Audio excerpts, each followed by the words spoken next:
Do you remember the first time you thought about being a creative, or do you remember the first time you held a camera and really got something out of it? I can remember the first time I got a camera. I was about 6 or 7, and actually still have the pictures from that first roll, all of which were, of course, terrible, but thrilled me beyond belief. Okay, including a very rudimentary selfie.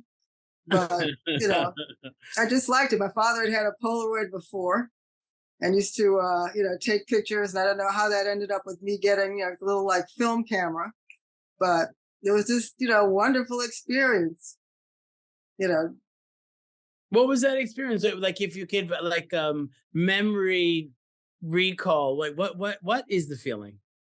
why did I love it so? And Yeah, like what is the feeling? You said thrilled, but what feeling? Was love, joy? well, we're talking now, Yeah. but there's so many thoughts that you don't express verbally.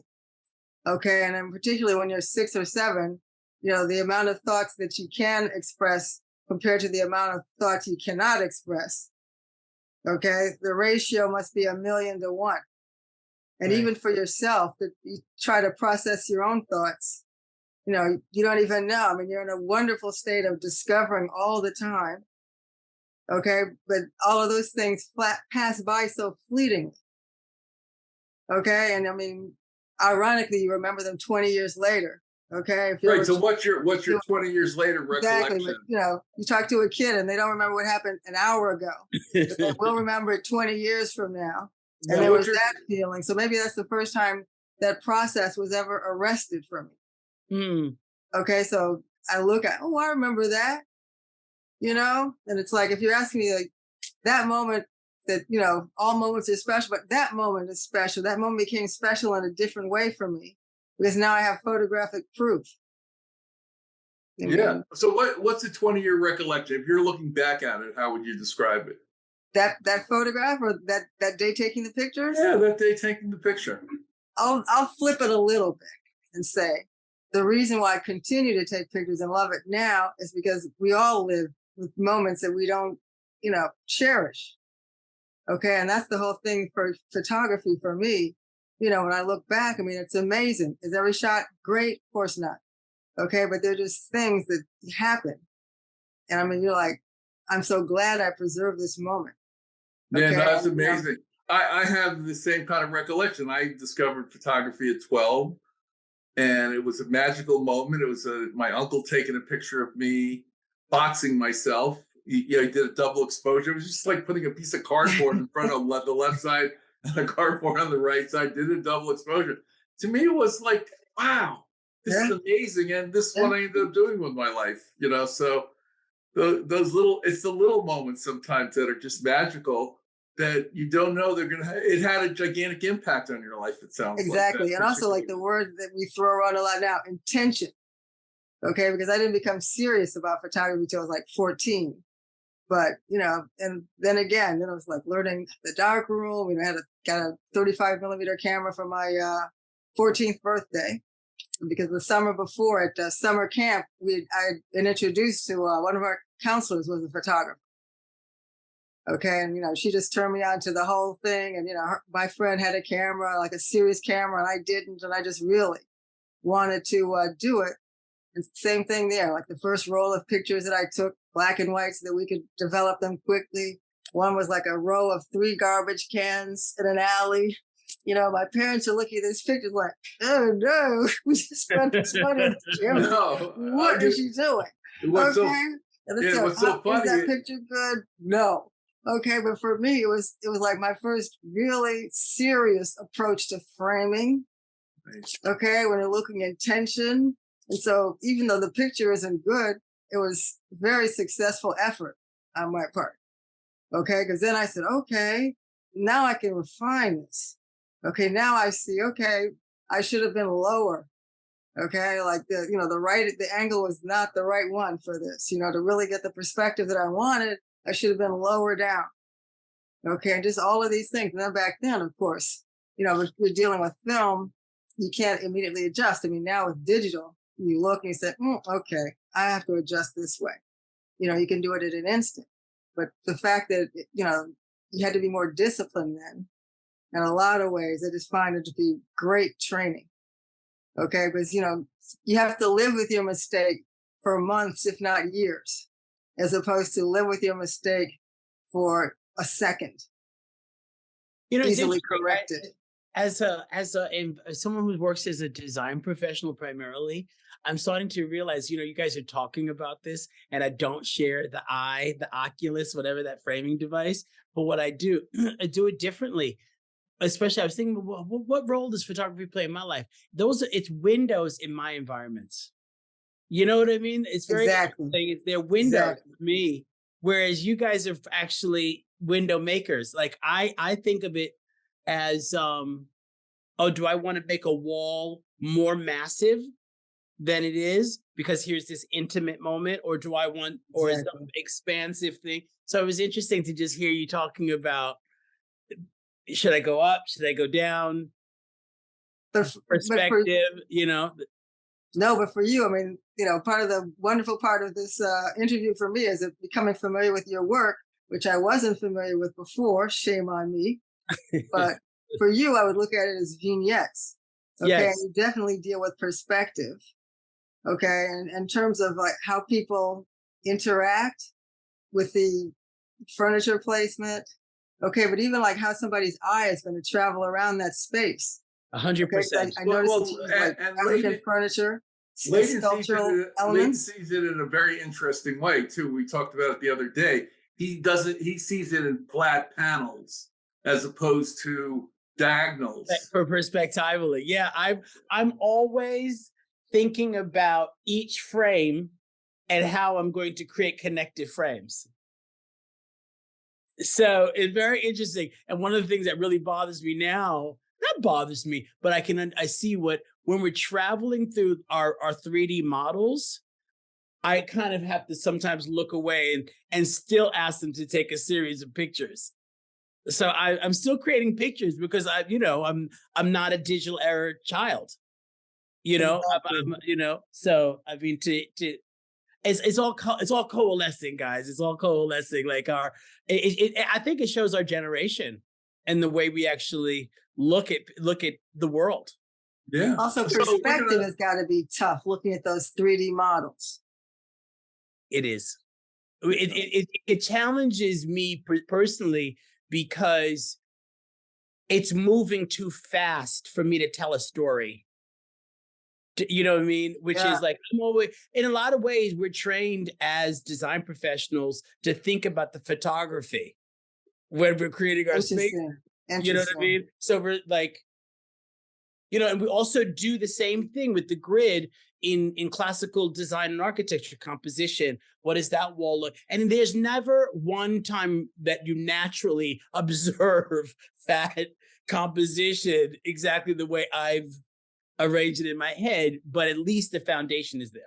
I'm going to take a quick moment. We're going to introduce Cathleen Campbell here, who is a photographer, a filmmaker, storyteller, and even has a YouTube. Is a YouTube channel? Yes. Web series, Drama Mama News. Yes. Drama Mama News. Yes. Which I watched. Satirical news show from a Black woman's perspective. It was pretty. It was good. I saw like half the episode the other day. Yes. I have to check it out. I have to be honest. I have not gotten to Drama Mama News yet. Sure. Yeah, please. But the twist I'll is, get to it. Yeah, most satirical news shows have the exact same format as a regular news show, which is an anchor person sitting at a desk with a few fleeting images that play in the background, whereas mine is visuals first. Okay. And what are you covering? Satirical Black. Well, I did how did you describe it? I did global break down that brand, that elevator pitch again. What did you call it? A satirical news show? Yes, from a Black woman's point of view. From a Black woman's point of view. Yeah. Okay. No, well, we didn't. What's the Black woman's point of view in the show? Well, global warming. We don't mind going to another planet. Okay, and that, I mean, I got breathtaking footage from NASA. You should see, but it's very funny. But I mean, there's stuff like I show the inside of the space capsule, and someone goes, "Move over. Okay, because I say, we have to find a new planet for 8 billion people, and the spaceships only fit 8 people comfortably at a time, which is what it is, like those, Elon Musk. So that's they're, crammed into the corner. Then you see like the person flying off. But that I just, that I did economic wage inequality. And these are real figures now. I mean, Right. you'd be furious. Yeah, no, it was real good. Is that what you cover in your photography also? Yeah, exactly. I used a lot of my photographs for that. But, So what are you trying? What are you expressing in your photographs? Leyden and I both looked at your portraits, and they were great. And no, thank you. what are you, when you pick someone or your photograph, so what are you expressing in the photograph?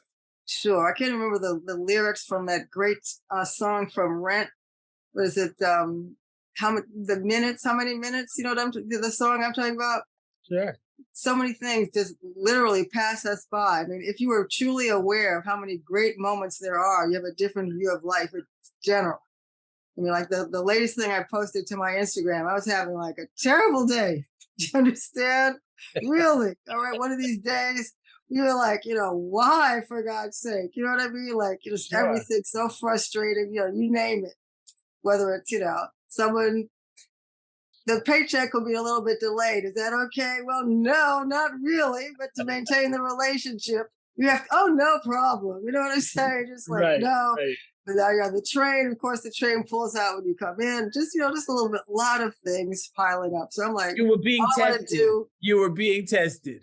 being tested. I'm like, all I want to do is go home, forget the day. Right. Right. So I come back, I'm walking, down the street, off the train, turn onto my block. And I mean, there's the most magnificent sunset you've ever seen in your life. Wow. Okay. I'm walking on the other side of the street for once because I'm actually about to do another project in my neighborhood. So I'm like scoping it out in a way that I wouldn't normally. Okay. To say that you've lived someplace decades and literally have been on that side of the street 10 times might sound weird, but maybe you understand. But I was like, oh my God. Okay, I mean, like this tree is framing the view. On one side, you have like these brownstones bathed in golden light. Okay, and that's what the project is about. Some of them are about to be torn down. Okay, the other side of the building, which is like, old pre-war, it's on a hill, so that you're going down the perspective, just going down. And at the end of, the bottom of the hill is a park. There's like an explosion of color. Okay, I'm like, oh my God, I have to put down my stuff and take a picture. But it's just that moment. I mean, you say like it's that impulse.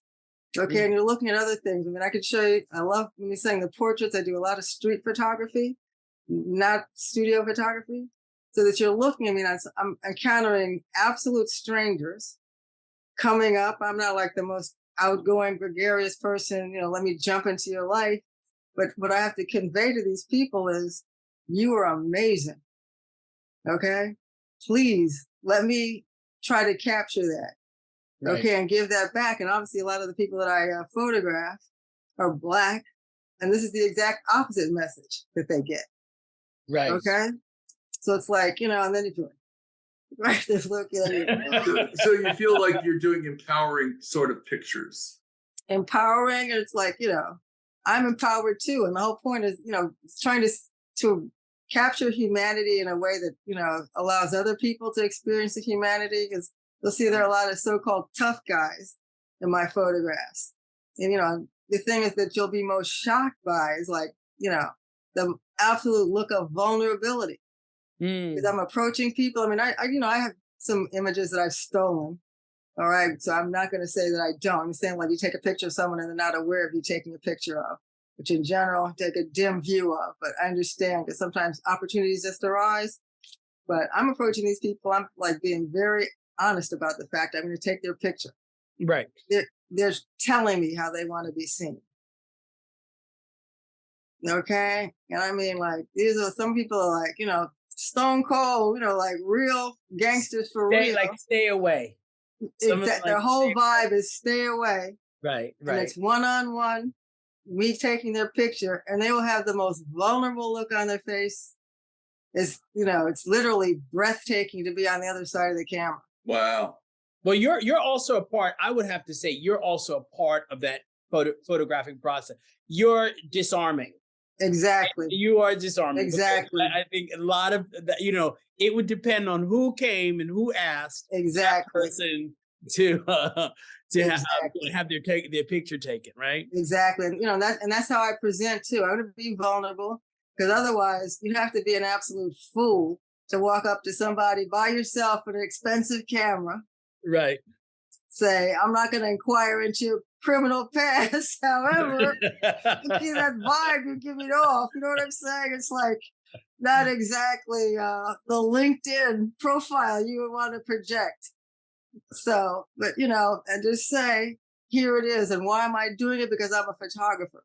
All right. Because also on the street, they might know artists, certainly more in New York than South Side of Chicago, where I'm from, and have also done the series. Artists are few and far between on the South Side of Chicago. They can make a living by their art. They can have it as a hobby, and something that they don't really share that much. But it's like to say, I want to do this because I think there's some value in creating something. Yeah. I actually have a value question, which is, have you always been a photographer? Have you always made your living as a photographer? No, and actually, I freelance and like also film production. I'm more likely to make money with film, up until the pandemic. But you make it in a creative field in general. Yeah, exactly. Which is an amazing thing to do. It's an amazing feat. What would you tell to younger artists who are, from the South Side of Chicago? Well, I would tell them actually not to do it the way I did. I would say, get your money tight so that you have more artistic freedom. Right. Because you can spend a whole lot of time and a whole lot of energy either, pursuing somebody else's dream, and they can be very mercenary about it, or just, struggling more than you have to. So much so that the struggle itself becomes a distraction. Right. All right. But if I had to tell people on the South Side of Chicago or anywhere else for that matter, I would say, look and listen. Okay. Because what you're going to find out, I don't care what kind of institution of higher learning you go to, the most beautiful shock of your life is going to be how rich the culture you have is, despite the fact that it's not really valued all that much in many places. And that's going to be your greatest strength that you draw from. Yeah. Okay. But I think you're talking about vulnerability again in a lot of ways. Vulnerability in everything. I mean, like when I write, this is like my desk used to be our dining room table. Okay. From my mother. That was the other thing when I was looking at your work, Leyden, in terms of like the whole sculptural approach that you had. My mother was all into mid-century modern Swedish Scandinavian furniture to understand, I like it too. And I do feel at home there, like how that all developed was before I was born. Right. But essentially,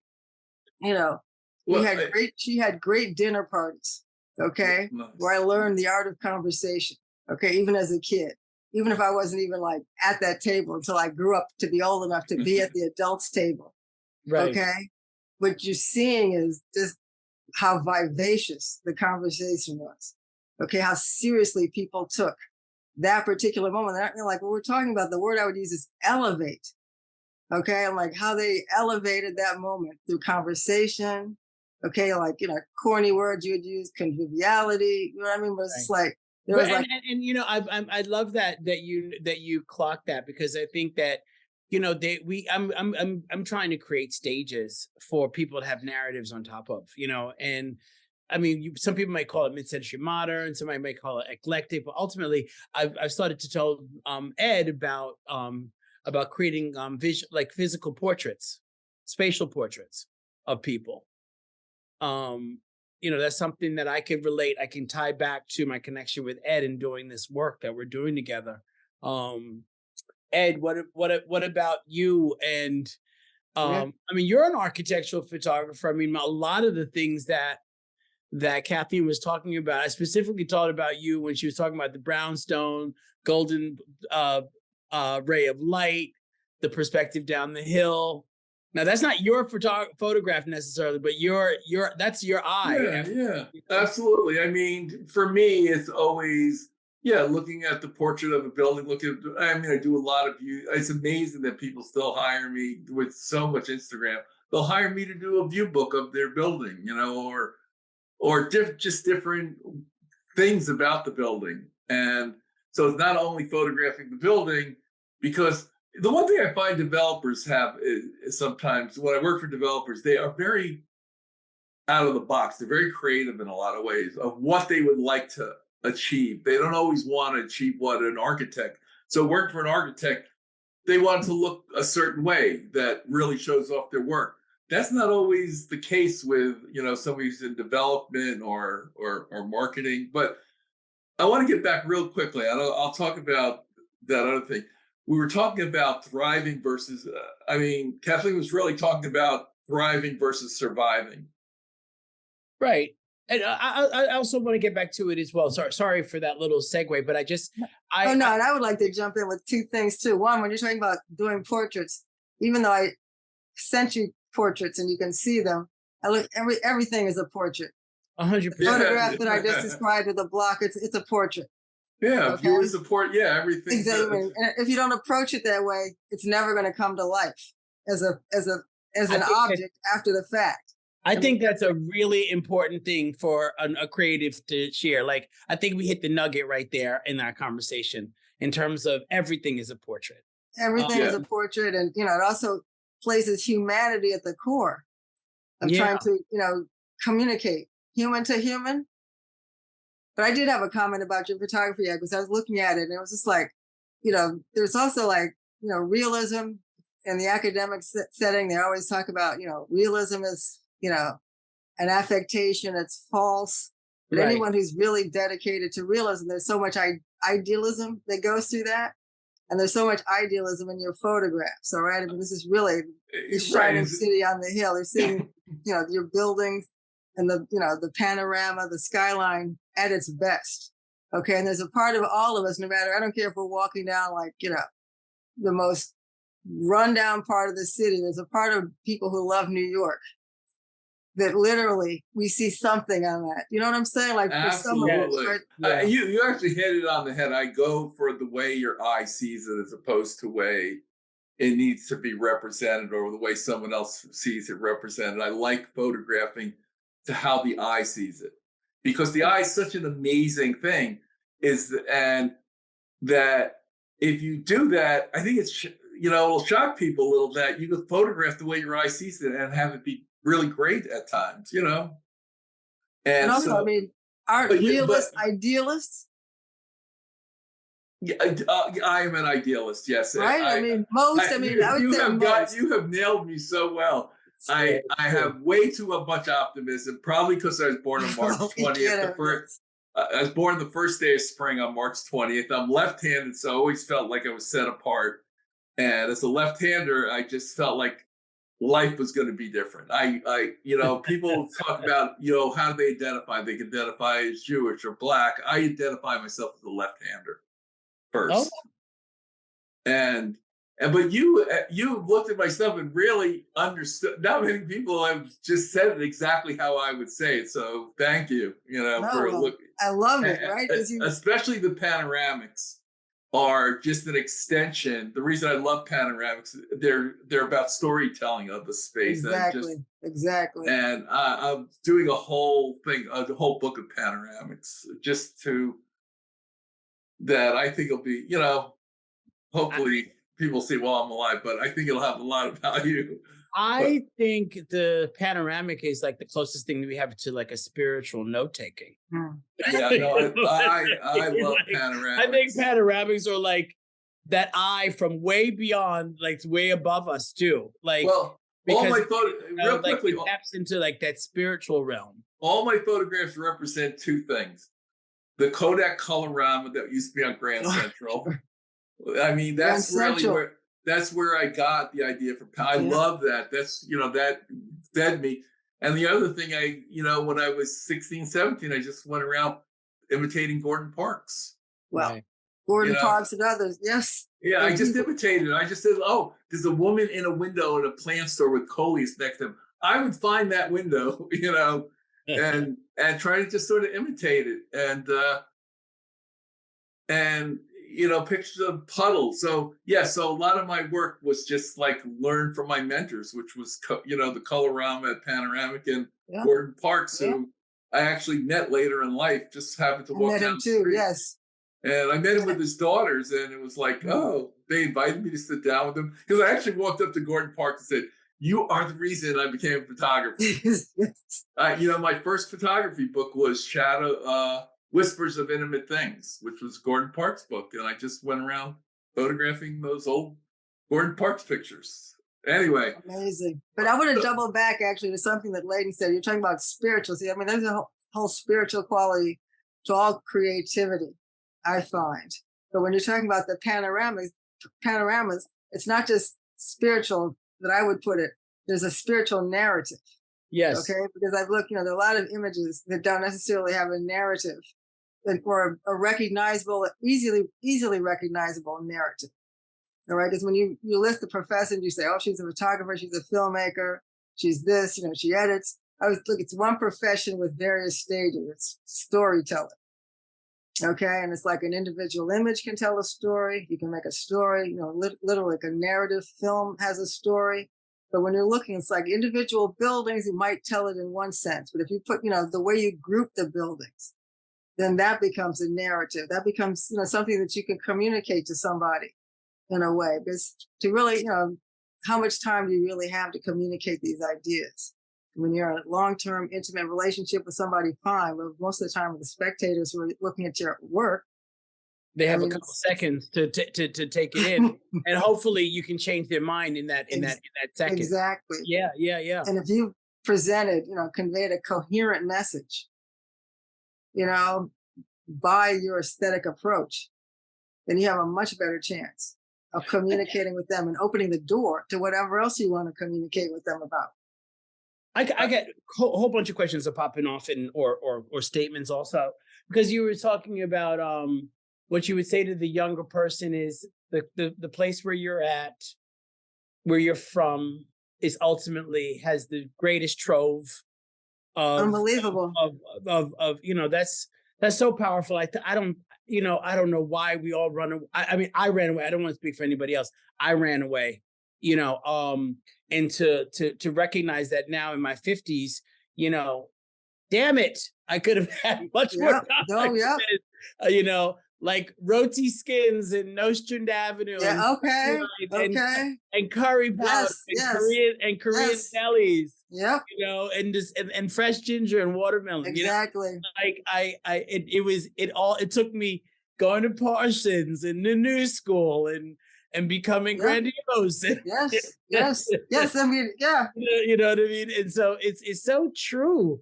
But but maybe that is the hero's journey. Maybe you have to reject where you're from in order for you to find the value in it on the way back home. I can tell it. When I was a child, my mother was a teacher. She did other things later on as career opportunities opened up for women. But the first place I went to nursery school was an all-Black nursery school. All right. Just a little independent place where, the teachers were strict, but great place to learn. But then I went to a predominantly white private school. And the first thing that happened when I went to that school is because of those Black women, I skipped a grade. Okay. I skipped first grade. You understand? I mean, this is to tell you. And so part of me already knew, you can't give me that lesson of inferiority. Because look at this. They took me out of the hall, they were teaching the kids how to read, with these dreadful books. Okay, Spot, get the ball or I'll kill you. You know what I'm saying? It's they're torching over these syllables. Okay, so they take me out in the hall to see how many grades ahead I could read. But then you go and you start to internalize other things. Okay, and then for high school, I went to even more, high tone college prep school. Okay. But by that point, how did it happen? I don't know. But by that point, I had split off in my mind. There was this culture of the South Side of Chicago, which I indeed loved. Okay. But I thought that serious academics were this, the white European Eurocentric model. Right. that, you know, We I all was being did. We given and I all was being did. told, yes, college preparatory, that was strictly a white curriculum. There were, you know, I think 22 of us in the, you know, in school, Black students. But I was in French. My mother used to teach French, so I had like an awareness of it. And I have roots in Louisiana, so it was like some awareness, just of French in general. We didn't speak it at home, other than when, you know, mother's feeling particularly pretentious. But it was like I was aware, but, you know, I didn't really speak it. So here we are in French class, and they're going through tenses, you know, right? And there's, I can't, I think there were 2 Black people in the class, me and the other girl who's just as lost as all the white students are in the class. They're all lost because we got to the tense, pluca parfait, which is like an interior past tense. Okay. And it's always confusing when they name the tenses because that's not how we learn English, right? So that's one of the reasons people, what? All right. So the teacher's like explaining it over and over again and getting increasingly frustrated that nobody's getting this tense. Okay. So once she's explaining, I said to myself, that's been done gone. Do you understand? That's literally what she's saying. J'ai fait quelque chose. Okay. It's like, that's been done gone. Okay. And I'm thinking like, that's exactly the kind of English my mother would never have allowed us to speak at all. You know what I mean? Like I grew up with standard English. Okay. Like, and it was like, don't tell me this tense exists in another language. It does. Okay. All of a sudden I'm like, what? Okay, so I like raise my hand. Okay, they you don't know, want to hear from me, of course. I'm the gonna only flip. I'm one, gonna so flip she it didn't think around I real could quick. get it. And she tried all these variations, and I kept thinking to myself, been done, gone. So of course I could get them. But for me, that was the moment of revelation on that level. Okay, I mean, there have been others. Same thing, music. We were taught the only music. I used to go to the symphony because we get, you know, like $5 tickets. And then you realize you grew up during the era of some of the best pop music ever created. Ever.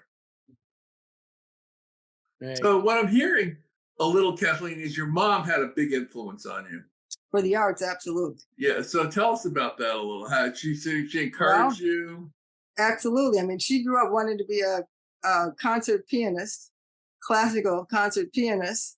And when she got to college, they said, by the way, my dear, this will not happen. So she came home at the end of the semester, says, I never want to play the piano again. And she really didn't for decades until just a little bit before she died. Okay. Because it was just like such a painful memory. Trauma. It's a trauma. Yeah. Exactly. But Yeah, in terms of faith in the arts, backdoor, because she certainly introduced me like the whole painting scene. We used to do, I knew Black painters growing up and, you know, mostly painters actually, but just creative people, that was a creative outlook and just how more interesting these people were. Come on now. Yeah. So she really encouraged you and helped you get to where you are now. I'm sorry? She really encouraged you and helped you get to where you are. Oh yeah, now. she Very loved cool. my photographs. I mean, I would have loved three your garbage mother. cans, but you know, she saw some promise there. I would have traded moms there. So And because of her, I met photographers.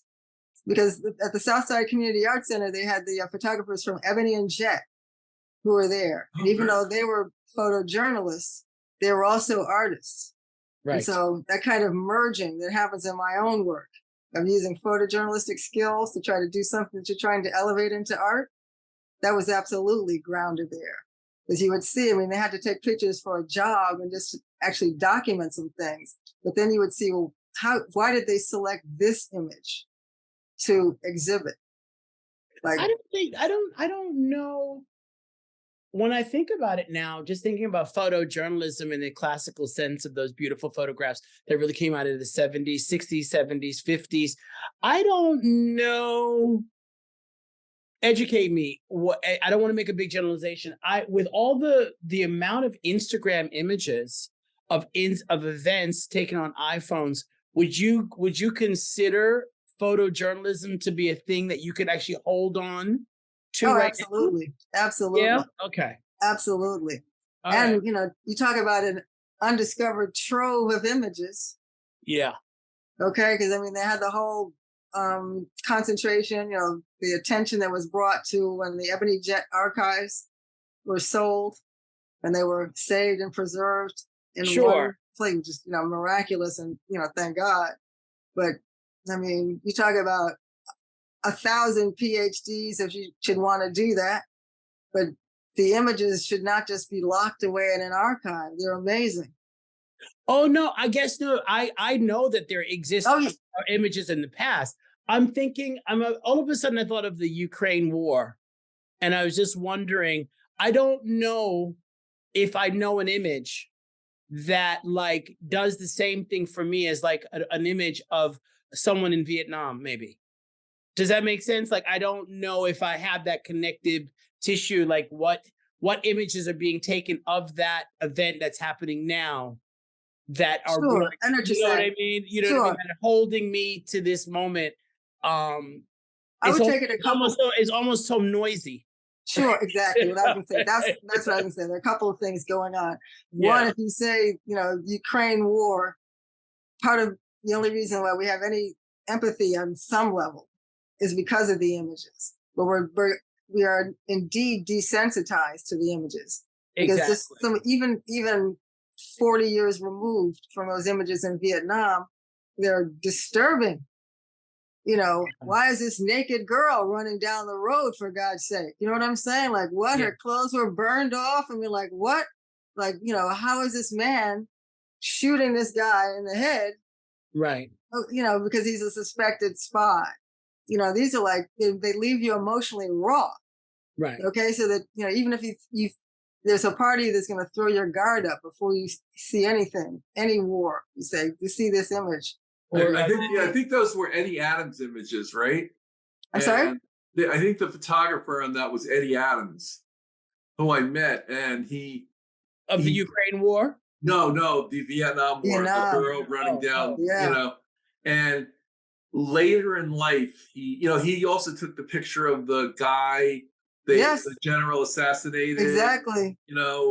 And Eddie Adams took that picture, created a lot of hat problems for that general who did that.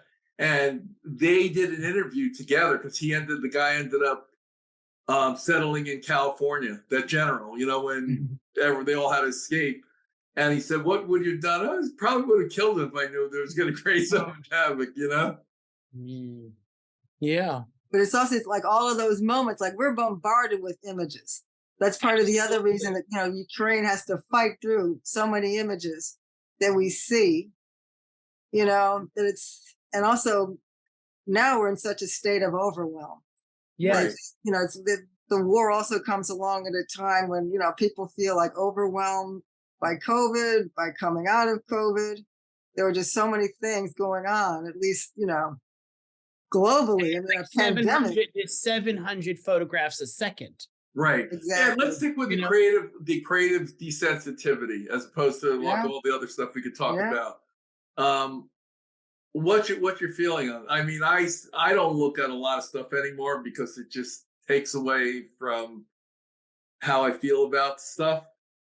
And I tend not to look at a lot of Instagram. I tend not to look at a lot of images just because it totally messes me up. Yeah. So it desensitized me, and I see people take these photographs that are amazing, but all they're ever going for is amazing at this point. They're not going for like subtle and art, and it's just like, let's do amazing. No, let's talk about this. How do you feel about liking? This bugs me to the core. Like there's no other button besides like. Well, right? There's no other button, and like has a heart. It's not even like light is a diamond. Yeah. You know what I mean? Like light has a heart. Like that means love. Like right, you're right. I think ironically, the whole desensitization of photography. Our feeling, how we feel desensitized because of the just onslaught of images is also undermined in a way, not to the extent it should be, but by everybody in the world having a camera almost. Right. Okay. And that, I see people all the time taking pictures and, you see it and thinking like, and I always try to see, well, what is that person taking a picture of? And the picture is going to be terrible. But what the thing is, what you're celebrating is the fact that they think that they need to take a picture of that. Right. Going back to like our special moments, like an elevated moment above all. You Right. know? And it always has to be elevated as opposed to just Exactly. a piece That's the I good part. love of interest. this.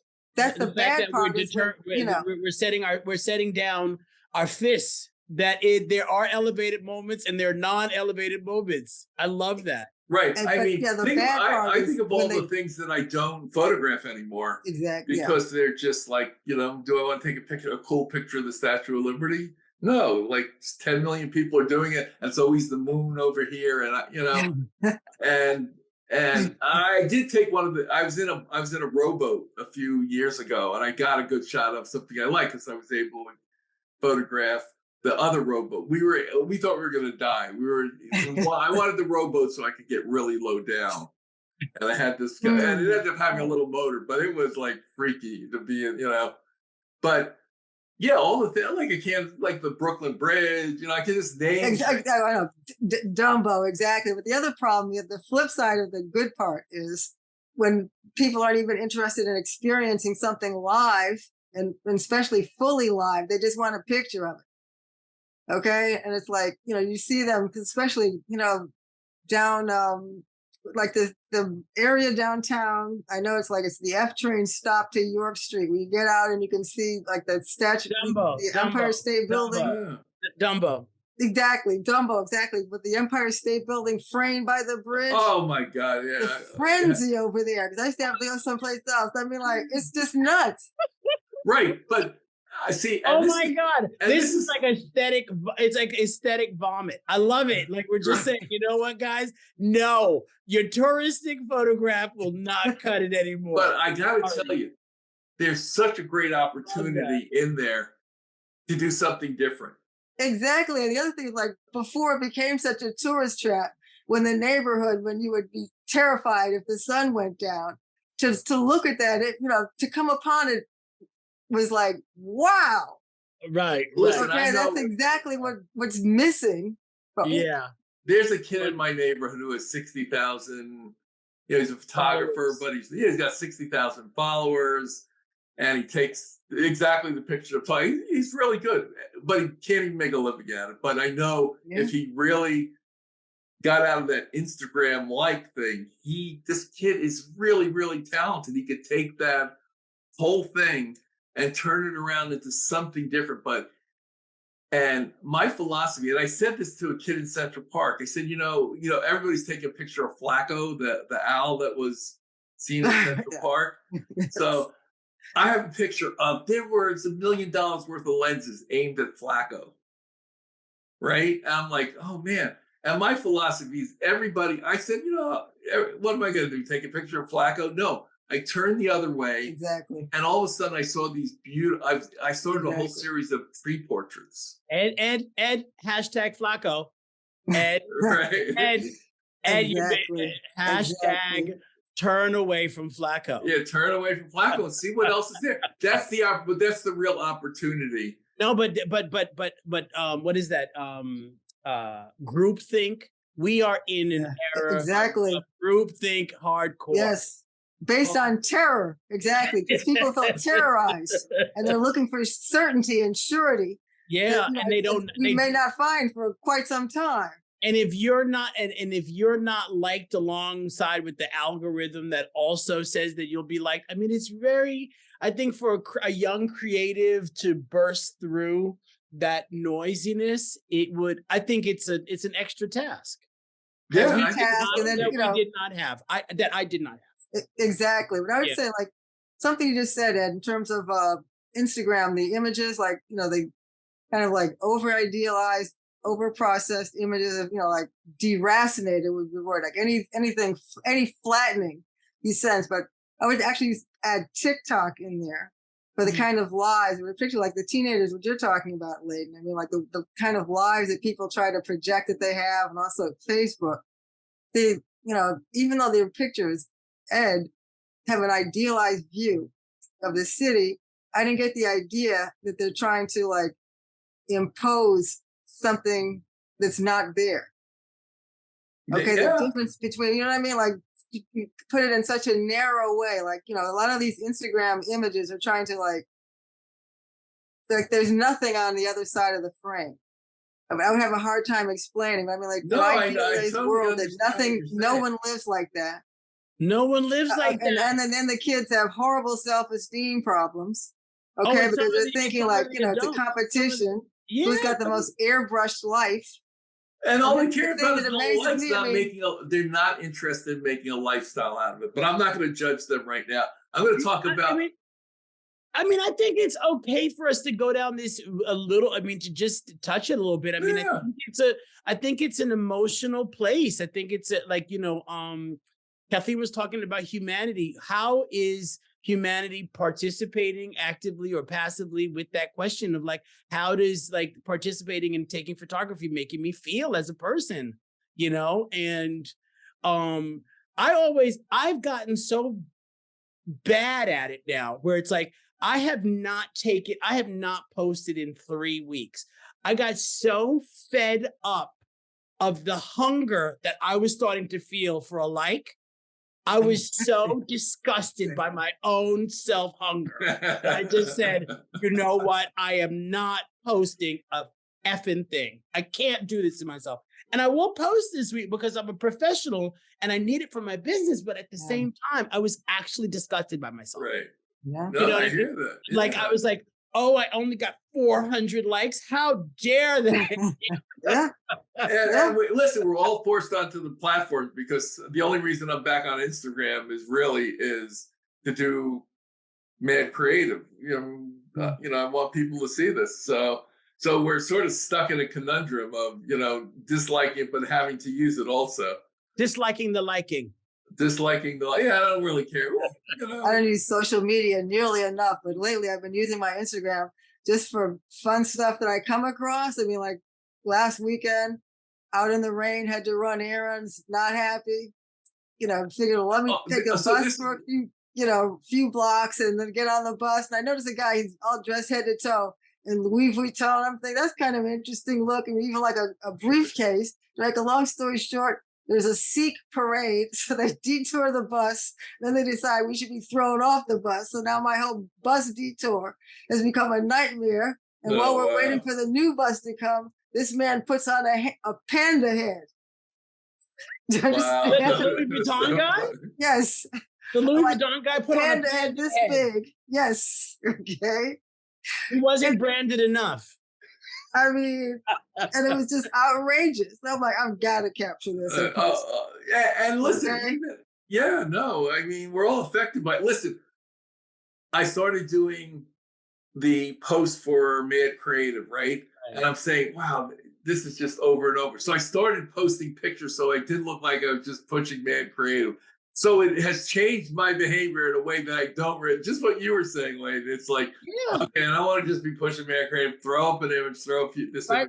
Group. You can become like, it's a system. It is a system. And it has its pathway to whatever you want to consider as success. And, I was at a party about 3 weeks. About 2 months ago. And I was talking to a 25-year-old. I really should have known better. And I said, I was saying to my friend, I said, I got my first 10,000 followers. And he goes, and then he overhears me. He hears me, goes, your first 10,000 are always your best. I was like, wah, wah. Okay. I did when Leyden had like 9,998. I unfollowed him so I could try to get 10, but I missed the 10,000. Somebody got right in front of me. But I want to talk about. I just want to change the topic because we're all doing this for a livelihood. For making our living, to have all those beautiful books behind you. I mean, you want to be thriving as opposed to just surviving. Yes. And that takes a lot of it. I mean, I've been doing photography 43 years. The fact that people are still hiring me is unbelievable to me. But I feel the one thing I've done, well, forget the photography, I've innovated on how I do stuff, in working with other photographers, now working with younger photographers. And how do you stay how do you stay in that thriving mode for yourself, both of you guys? Well, for me, I mean, I've done photography, since teenager mostly, but I didn't take it as seriously for, 10, 15 years. I still did it, but film eats your life. Okay. When you're working, when it's a good day to get home at the end of 16 hours, there's not much time left for anything else, not to mention literally no light left. Okay. And like when you're thinking, I need 5 more minutes sleep, it should be someplace at 6 a.m. You're not going to get up, you have to get up at 5, 4:30. You don't want to get up at 4:15 to take the pictures. You just don't. So, and do I regret it? I regret it in some levels, not necessarily being taken seriously as a photographer, because even though no one saw those images. Okay. I mean, I have great images nobody's ever seen. So how do you find that? Because really, we're all looking for a fairly small audience that will help nurture us and keep us going and keep us so we're making money. I don't know how any other way to say it, so that we can thrive, just in our personal life when we're not worried about money. We're not worried about that. I mean, listen, you're photography. You're also feeling valued. You're right. I mean, money is feeling valued. Right. How do you feel? How do you keep it so that you keep feeling that value? How do you grow your audience so that it gets bigger or more diversified? That, hey, I'm making this much, but I really want to make this much. How do you make that? Because the audiences that you need are very small, really, when you think about it. I'll answer that in 2 ways. For me personally, I think 2 ways is like, I have this community with the Black Artists and Designers Guild, and I get to experiment on spaces that I would not otherwise, like the City and virtual house for Black families. Like that was like a project I would not have been, I just had all these resources and all this community to do something that I would in community. Yeah. And then, and so that's one way of staying thriving, conceptually, humanitarianly, on a humanitarian level. I love what, and then there's this other part where I think I've always felt I've always felt like as superior to everybody else because I was a creative. So I will say that interestingly enough, becoming more focused on the business part of understanding my value and giving a price tag or valuing it as a commodity is also a creative act for me right now. You know what I mean? Yeah, I think I have to be honest, like that. Like like I'm talented. I'm classified. We're all talented here. That's classified information. Now, what is the cost? Right. Yeah, exactly. Exactly.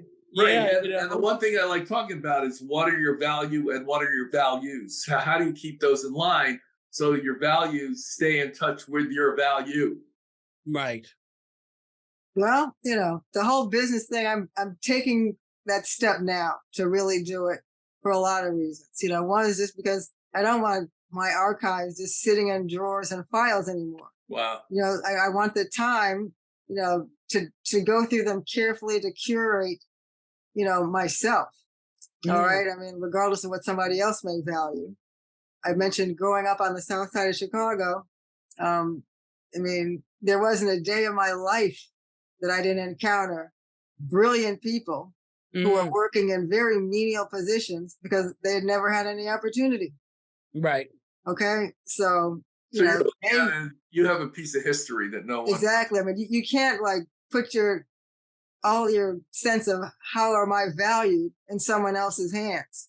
Okay. I mean, I think it's a Yoruba statement. Nobody can insult you without your permission. Yes, your permission, Right. So on that level. But in terms of getting the images seen, even if I'm divorced from it, and I think I'm a good photographer, that's it, occasionally great. Okay. But even divorced from myself in that equation, these images should be seen. Okay. It's historical documentation. Even if you're not saying, this is a really amazing, work of art, but just for a time that no longer exists. Right. Okay. For people that you pass by without seeing, that should be seen. And Okay, having I mean, seen by you, yeah, yeah. Yeah, this, and all I was saying about it was let's get it seen in this lifetime, you know? Where are you? Are you so, Kathleen? Right now, are you? I know I'm going to say the word. Are you talking to institutions or gallery? I don't even know no, what to say. I don't know. no. Right. Yeah. I mean, Is that what your is that what the sparkles are happening? absolutely. The You're next right. step, The Yeah. next step, yeah. you Yeah. know, and looking and also Layden's doing some putting me out stuff his on my coaching hat own. here. Yeah, because I mean, yeah, exactly. I mean, even though, I mean, of course, I want to be in everyone's great exhibition hall, you know, the main ones, because I think the work deserves to be there. Okay. And I don't say that, you know, egotistical, just let's look at the work. Forget me, look Right. at the work. Okay. Right. Some of this really stands up, thank God. Okay.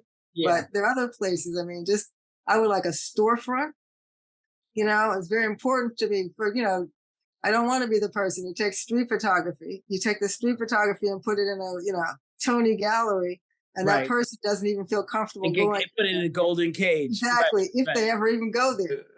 Okay, I mean, the thing, Just you know, they are giving away storefronts these days to artists. that's exactly what I'm looking into. Because you Yeah. talked about a COVID memorial series. I have also a COVID memorial series. I'm trying to put it exactly where people are seeing it. And I talked to some people like, why don't you put it in the library? I'm like, nobody goes to the library.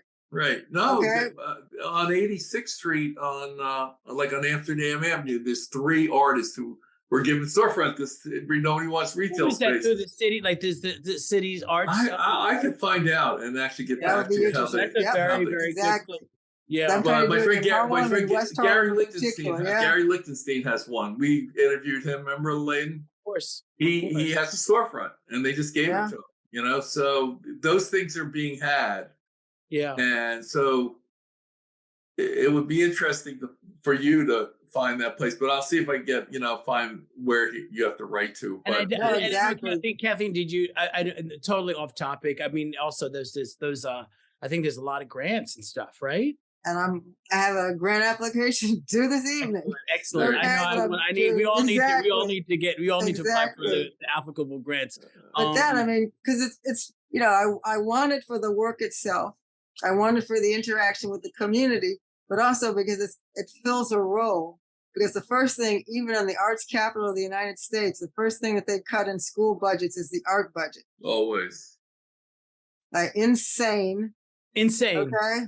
But you know, that's the thing. That, you know, let the kid be able to walk down the sidewalk and see it.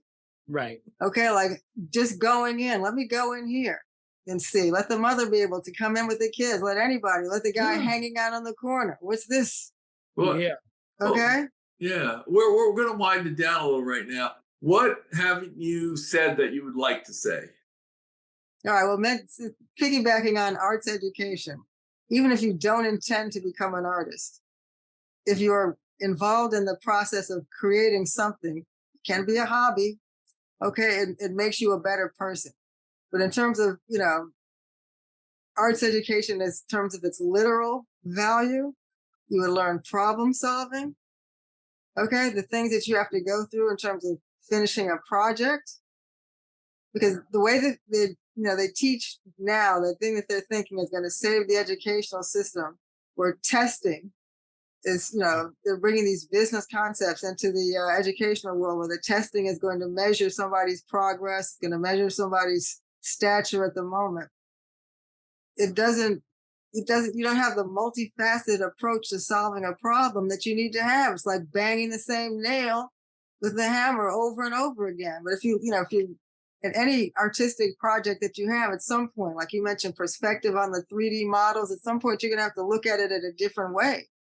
Okay, Right. there's no what art project ever just went in a straight line from None. step one to completion.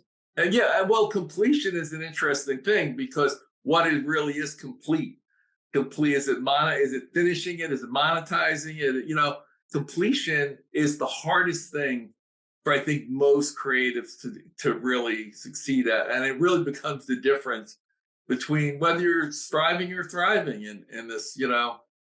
And I'm really a proponent of creatives really just talking to each other to help each other finish their projects and create I hate to talk about money, but we're in that state where I don't want to see every artist starving. You know, I want them to. Of course, Yes. I think it's a myth. I think it's some sort of ideology of the past, Right. the 20th century, about the starving person who needs to starve in order to communicate his Yeah. or her creativity. Yeah. And, So, and Lane, don't you see our podcast a little bit as an advocate for creatives? I do. I certainly do. And I mean, I think that I think we have to talk about money. To be very honest with you, it's such a snobbery avoidant thing within the creative world that I think we have you know what I mean? I think it's a thing that is necessary because it is something to monetize. There's no question. And I get killed over it all the time. You no, know? and you know, and I think just to give you a little background, Kathleen, I came to Ed and I met at a networking organization, and I really had a whole bunch of stories about my own financial. You know, I'm literally becoming more financial. I can have the humility to say I'm becoming more financially literate each and every day. Yeah. That I actually participate in networks outside of my creative ones. You know, Yeah. so that I can, you know, kind of turn. You know, I think it's important for us to encourage each other to also, you know, how do you value yourself? Of course, spiritually, creatively, monetarily. I think that's also a part, I think, of a balance. No, absolutely. And also, I was looking at my notes. Creative shift, isn't that part of what you have, Ed? In terms of Yeah. you know, consulting and helping artists. Yeah, I that's like my pet project along with the podcast. Yeah, I think creative shift is sorry. Creative shift is really helping not to lose your values, but to find value in your values, that there's no shame in it, get away from the shame and all that stuff, and really see that you can have a great life also. That, and I'm not trying to convince the whole world. I'm just trying to help some people who want to see it that way. No, but you mentioned shame when I was talking about, art education and what it can do for you also, how self-doubt can be a tool to move you towards something that you want rather than something you show ashamed to have to deal with, that it paralyzes you and that you have to run in the other direction. Yeah. Running in the other direction from the solution. Will you come back on? We're gonna the three of us need to have another conversation about shame. We'll blow the shit up. All right. Listen, we've all struggled with all those kinds of things. 100%. No, but I mean, this can help you, and that you turn to others for help, because now when the students are put into such a competitive situation. Oh yeah. Competing against each other, competing against their own lower test scores. I mean, it's not conducive. Oh, I'll tell you about my school experience where, I went to a very integrated school in Mount Vernon, New York, and, just the disparity inside the school was amazing. Yeah. But here's my last question. You have a lot of books back there. Yeah. Where'd you go to school? For what, college or for high school, college? Where'd you go to? Let's see. When the order of school: Garden Nursery. Okay. Harvard St. George, Latin School of Chicago, and that's Latin with Greek and Latin, not Latino or Latinx, and Yale. Wow. And what's your favorite book back there? These might be Belly. Can you see that title? Yeah. What is it? This you mentioned, this is what he said, artists. This is one of the things I remind you of. The MTA sells these cups in their souvenir store in Grand Central. I keep it for my water, which clearly I don't have one around. Yeah. My brilliant thing. You freeze your water so you ever have something cool during the But the Belly, where they let's see. Do their houses, they paint their own houses. You familiar with that? No. What is this? Belly. No. Yes. Oh, yeah. I love those. Right? Just brilliant. Can you see? Wow. Okay. I never even heard of that. Oh, yeah. We have to do that more often. When people come with their bookshelves. I'm not so sure how these pictures will come out here. But I mean, look at this picture. Wow. Wow. You don't need any additional textiles or your decorator. Oh, exactly. I mean, just Wow. It's Hey, all I'm trying there. to see if I can find one that's big enough to really be seen. But it's one of the places I want And to go. by the way, But look at Kathleen, this. Kathleen, where can we find your work? So on Instagram, it's CathleenCampbellPics.com, and I'll spell it out. We didn't get the chance to play the little clip I had put together, but my name is Kathleen with a C. But by the way, before you speak, I wanted to address that statement. Sure. I'm going to, with your bio, post that on Oh, great. for your Perfect. episode, so Perfect. that your film will be seen. I love it. No, Okay. but it's so did I spell it out or Yes, just- please go ahead. It's Spell it out.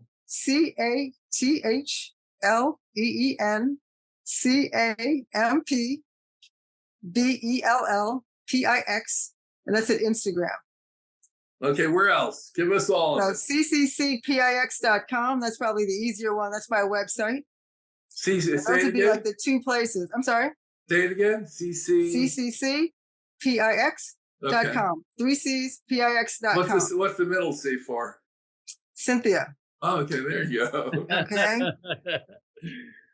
Very nice. What's your middle Any name? show- That'll any all show- come out. Any places to see you at the moment physically, or right now is we're Physically living in a digital world? no. I mean, but now that the weather is warming up, I have no idea, but somehow I want to do some stuff that's just outside in New York exhibiting, because that's one of the Nice. things that also fascinates me too about public art, and photography is one of the things that I don't really do that much with public art. They'll either they'll put like a stand outside, Right. but I would really Yeah. like to be able to experiment. How do we? How do we? I love that. That Yeah. should be a big sign. Buttons. How do we? How do It we? should be like a big sign. Hey, so Leyden, where do we get in touch with you? We get in touch. I am Leyden, Leyden Lewis, Lewis Design Studio. That's on IG, and I am Leyden, Leyden Lewis.com for my design in my interior and architectural design studio. How about Architectural Digest? I have just been recently published in Architectural Digest in April's issue, April 2023. I'm very proud. So please check me out at ad.com. And you can catch me at edledermanphoto.com, and same thing with Instagram. And I have a little program called Creative Shift. It's edledermancoaching.com. And that's EDLEDERMAN, not two T's. EDLEDERMAN.